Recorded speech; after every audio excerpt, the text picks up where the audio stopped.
인트로 음악, 앵커, 얼굴보다 큰 가발과 화려한 장식.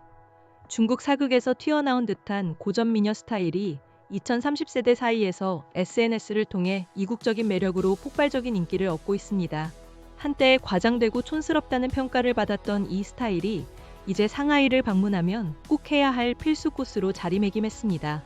배우 한가인 씨와 개그맨 박명수 씨 같은 유명 연예인들까지 이 망웅 인플루언서 체험에 나서면서 그 관심은 더욱 확산되고 있습니다.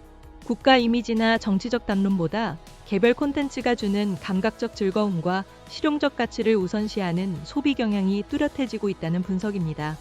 이러한 흐름은 체험형 콘텐츠뿐 아니라 SNS를 중심으로 상하이에서 시작된 버터떡 열풍과 캐릭터 라부 등 중국발 소비 현상으로도 이어지고 있습니다. 하지만 흥미로운 점은 이러한 중국 문화 소비 확산에도 불구하고 중국 국가에 대한 전반적인 인식은 여전히 부정적인 수준에 머물러 있다는 점입니다.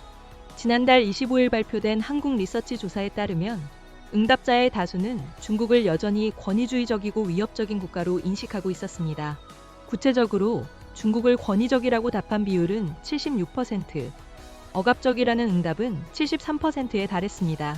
또한 위협적이라는 인식은 67%, 정직하지 않음이라는 평가는 63%로 높게 나타났습니다. 불신 56%, 공격적 53%, 무책임 50%이라는 응답 역시 절반을 넘었습니다. 다만 이러한 부정적 인식의 강도는 과거에 비해 다소 완화되었으며 중립적인 태도를 보이는 유보층이 증가하는 변화도 감지되었습니다. 예를 들어 불신에 대한 인식은 11%포인트, 정직하지 않음과 무책임에 대한 인식은 각각 9%포인트 하락했습니다. 한국 리서치 오석진 연구원은 이러한 변화에 대해 중국에 대한 부정인식은 여전히 강하지만 변화의 방향은 적극적 호감 확대라기보다 강한 부정의 완화와 유보응답 증가에 가깝다고 분석했습니다. 또한 그는 중국에 대한 평가는 사람, 기업, 공산당과 자연경관, 전통문화, 음식 등으로 뚜렷하게 갈린다며 이는 한국 사회가 중국을 단일한 대상으로 보기보다 정치, 경제 영역과 문화, 생활 영역을 구분하여 인식하고 있음을 보여준다고 덧붙였습니다. 전문가들은 최근 나타나는 중국 문화 소비 확산을 소비의 탈정치화 흐름으로 해석하고 있습니다.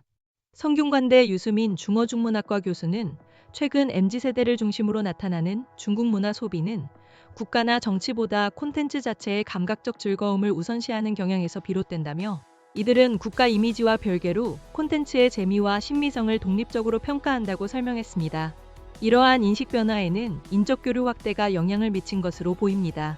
중국의 무비자 정책 시행 이후 현지 방문이 증가하면서 직접적인 문화 경험이 축적되고 있기 때문입니다.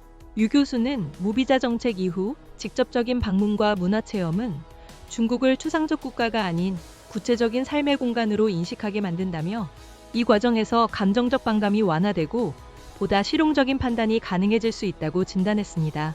경기대 하두진 교수는 중국의 한국인 대상 무비자 입국 허용이 단순 출입국 행정 편의를 넘어 한중 관계의 심층 구조를 변화시킬 수 있는 상징적이고 실질적인 전환점으로 평가했습니다. 다만 하 교수는 문화적 친밀감은 갈등을 완전히 해소하기보다 완충하는 역할에 가깝다며 지속 가능한 관계를 위해서는 정치적 갈등 해소와 상호성 확보가 병행되어야 한다고 강조했습니다. 아우트로 음악, 앵커, 오늘 소식은 여기까지입니다. 경기일보였습니다.